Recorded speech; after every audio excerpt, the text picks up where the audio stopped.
Hello, Stephen White. Well, I finally watched the new trailer for Joker. I was so impressed by the first one. I kind of didn't want to watch the second trailer because I thought it's going to be a disappointment. It's going to be a more basic, what happens in the movie trailer. The first one was beautiful. It was epic. But I wasn't disappointed by this one. They managed to keep, I don't know, the power of it. It gave me goosebumps. It looks so good. I was always a big Hollywood blockbuster kid. Go watch, the movie that had the biggest effects. But I've kind of gotten sick of the superhero films because every film, like the world's about to be destroyed, and we've got cities being torn apart. It's just too big. It's not relatable.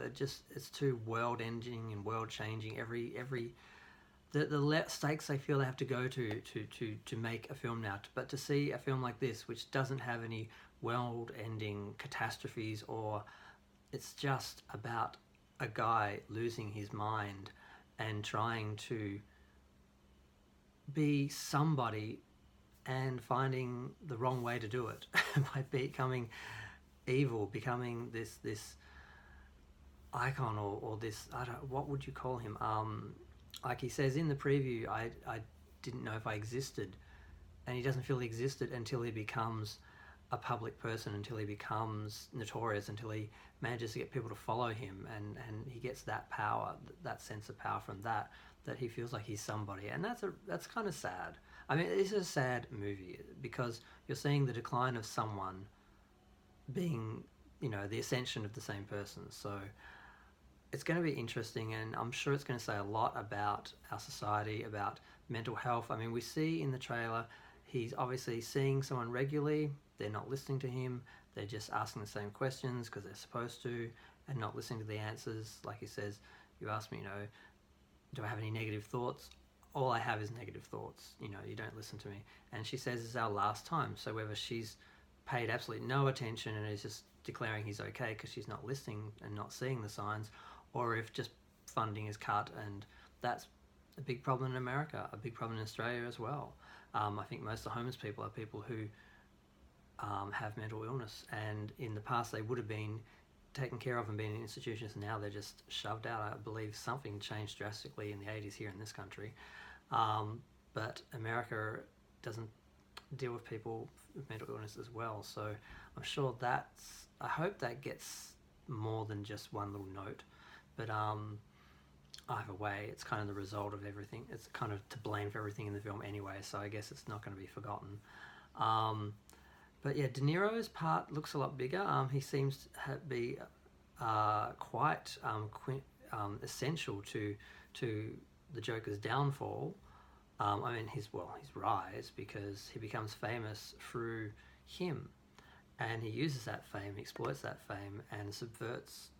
So, because we know he's a genius, so it's going to be interesting to see how he twists it all and how twisted he gets. But I don't know. I don't think I'm going to be able to, and I hope the film doesn't let us forget about Arthur, who he actually is. His name is Arthur, isn't it? God, I hope I haven't gotten that wrong. No one watches my videos anyway. Who cares? I can say what I want. I can make mistakes. It doesn't matter. I hope we don't lose sight of him, even when he becomes the Joker and he becomes that character. And I mean, will he become that person and totally lose who he was, or will he just be performing? It'll be interesting to see. But gee, I took some notes. What did I say? Oh, this interesting thing I didn't realize was there appears to be a love interest in the film. There's a girl, and he does seem to be getting somewhere with her. He tries to kiss her, and she doesn't exactly run away screaming. So I was surprised to see that, and whether that's part of his downfall or whether that's part of the rewards for turning to the dark side and his success with becoming the Joker, I don't know. But the trailer starts, it's got the same theme, same sort of tone, same sound as the first one, and I'm guessing that's what the film has itself, and they're just continuing that. He's on the bus, the kid's looking at him, he pulls some faces, makes the kid laugh, and then he gets told off by the mother for bothering a kid. And that's the basic theme that the film would start off with, that He's being rejected. He's not appreciated. He's trying, and it's so sad to see this guy trying and fail and get literally beaten up. And we saw that in the first preview. We see more of that. Yeah, all he gets is neglect. I guess he finds the Joker through stand-up, because I think that's where he first gets attention, whether it's negative attention or not. I don't know how that's going to go. But yeah, he has his transformation, and I guess the previews seems to be more about the transformation. The first one seemed to be more about his despair, although I probably should have watched it before watching the new trailer again. But I'm still surprised Robert De Niro's in it. When I saw it the first time, I thought, oh, that actor looks like Robert De Niro. I didn't really register that it was him. I read that it was, but reality is actually in the film, and his character, Murray Franklin, is based on his character in, God, what was that film called? King of Comedy. I kind of now feel like I have to watch that. But yeah, I was worried the trailer wouldn't live up to the first one, and I'm sort of worried that the film won't live up to the trailer, because often that happens. But I'm feeling much better because the trailer was awesome. It gave me the same feeling as the first one.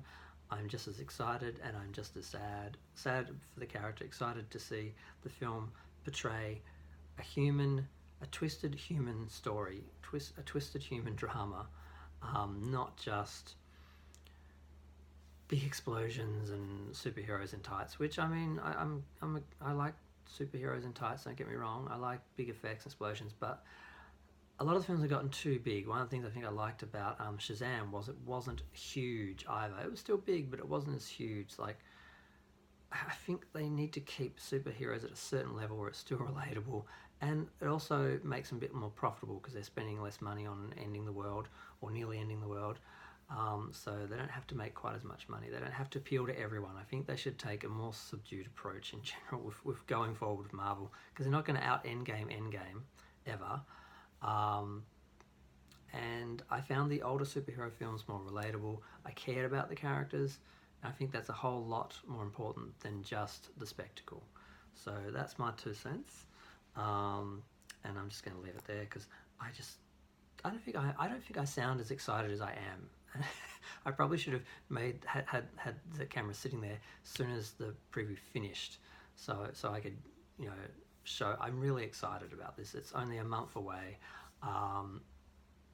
Yeah, I just can't wait. So hopefully it's going to be great. Hopefully everyone enjoys it. Hopefully no one bitches, because I have heard some supposed SJ Warrior criticism that the film celebrates white men basically taking over or destroying society, or some silliness, which I'm like, oh, for God's sakes, can we not even have like a downtrodden, damaged white man like be okay? Like, why do they have to attack all of us? I mean, I'm white, so I'm feeling this real bizarre focus on race, and this film seemed to start to get that. There seemed to be some sort of thing happening. It sort of went away.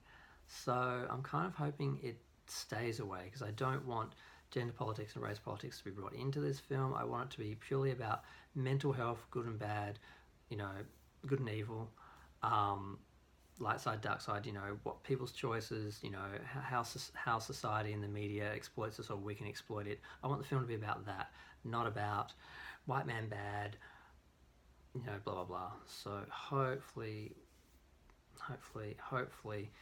I don't think the films are going to delve into that, and hopefully the criticism won't go into it. I hope people can just focus on what I think is going to be a great film. Now, I am going to leave it there because I don't want to get onto that subject, because that's a whole another thing. Thanks. Bye.